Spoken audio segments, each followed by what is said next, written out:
So David came to town. They gave him food to go serve the brothers. When he got to the field, he saw this giant, an uncircumcised Philistine, huge, fierce, and everyone was intimidated. Everyone was afraid for their lives. But David had killed a lion and a bear with his hand, with nothing. And he said, hey, I'm not afraid of losing my life. The other day, at the backside of the door, there was nobody there. I was all alone. And a lion and a bear came, and with nothing in my hand, I caught them and I finished them. Goliath, who do you think you are? Hear me. By the time he finished with Goliath, the women began to sing his song. They said, Saul has slain his thousands, but David his 10,000s.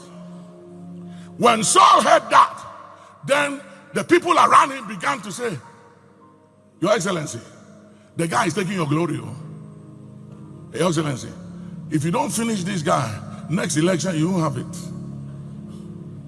He's taking your glory. Did you hear what the women are saying? They said, you have killed 1,000, he has killed 10,000. You have to finish this guy, he's an enemy. You see, the devil is a long-term planner. The devil knew that David was his divine helper, and David will become his deliverer one day, because whenever there was war and attack, the king will call David to go fight, and David always won the battle for him. So the enemy said, this young man David will become a deliverer one day for the king, and I have to finish this guy. So let me put jealousy in his heart. Let me get him to pursue David now. Let me get him to kill David. So at the day and at the time when he will need David's help, David will not be there for him and I can finish him.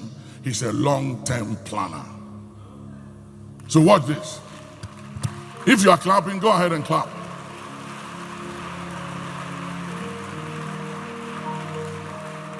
So watch this. There were 24 assassination attacks on the life of David by Saul. And yet, Saul was the friend of his son Jonathan. Saul was a kid.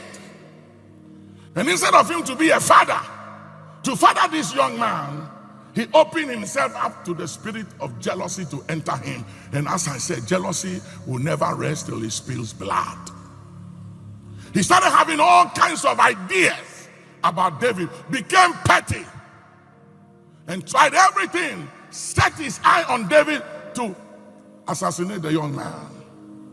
To the point where, watch this, the demons of jealousy began to torment him that he couldn't sleep.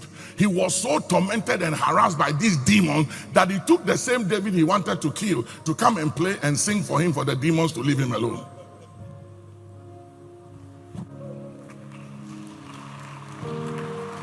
You didn't hear that one. If you heard it, you clap better. You didn't hear it. He was restless. He had insomnia. He took all the sleeping pills and he couldn't sleep.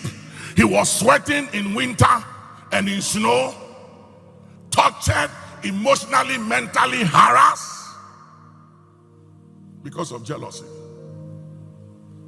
And David was not interested in becoming king. He knew his time would come. What he was seeking to kill David for, David didn't want it.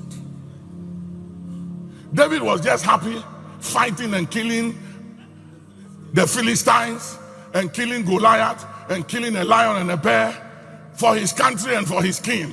He was just proud to kill enemies for the king and marry the king's daughter. That was all for him. For him, that was enough. But the people around the king, you see, leaders, they must be careful. Leaders have to be very, very careful about people around us. I hear things, I hear things. There was a time when I was in America, people used to come and say, watch Bishop James. Bishop James, Papa, you got to watch the guy. He wants to take your church from you. He wants to move Jericho Hour to, what do you call it, that stadium, Airwalk. Bishop James had some plans. He's undermining you. So I called Bishop and said, Bishop James, they said you have some plans. You're undermining him. Is it true? He said, Papa. I said, I'm just asking you. I've just heard it. Then when I come to town, the people will come to me and say, Papa, now that you are in, you have to watch. Oh, sit down, watch.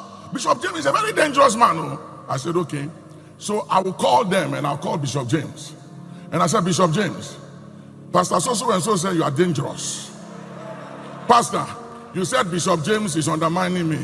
Bishop James, behold, your accusers, defend yourself.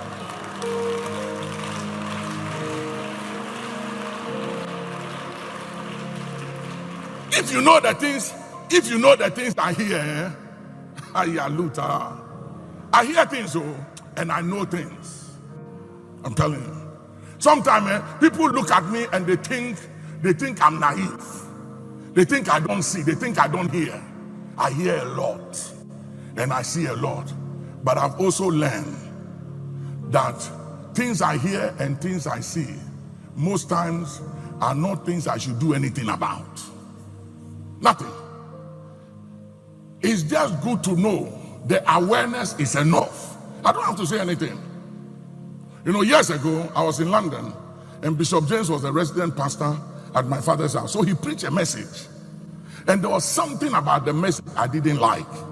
Right there at the car park, somebody called me and said, have you heard what Bishop James preached? And I said, yes, I've heard it. I didn't say anything. Many years after, I don't know if you remember, we were in my office. And I told Bishop James, I said, Bishop, you remember so and so in my father's house? I told him here. He said, when I said, the same day you preached it, I was told. He said, that you didn't say anything all these years? And I said, yes, I don't have to say anything. I just want you to know the day I heard it. And I've kept it with me all these years watching you.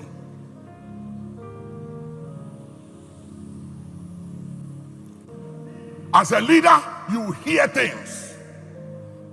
And it's not everything you hear that you must act on or you must react. It's just good to know. And you do your own due diligence. Among my staff, security people, this one come and say, Papa, be careful of this one. This one, Papa, be careful of that. Papa. And I watch them all and I say, all of these guys, they are shegeleles. They are chukis. They have ministries of chuking one another. And I just watch them and they don't know they've lost their respect with me. But that is one thing I don't like. And sometimes I tell, do you have proof and evidence?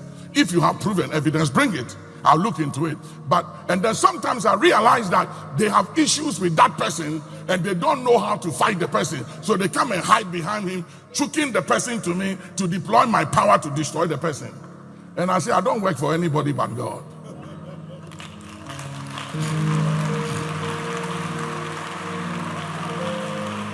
Watch this.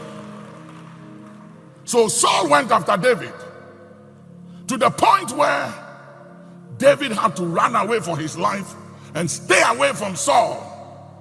But it was a plan against Saul's own life.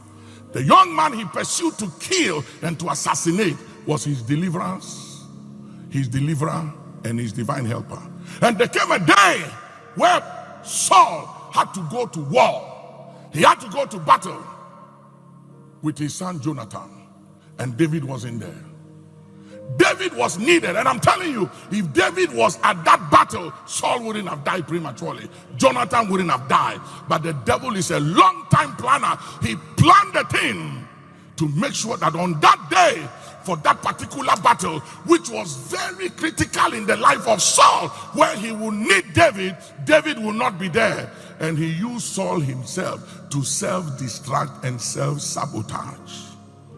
That the day when David was needed, he wasn't there.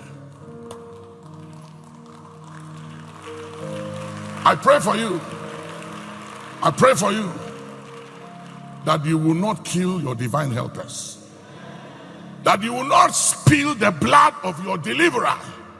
That in the day of trouble and need, whoever you need on that day to help you will not be destroyed, Because most times the devil uses us to destroy our helpers.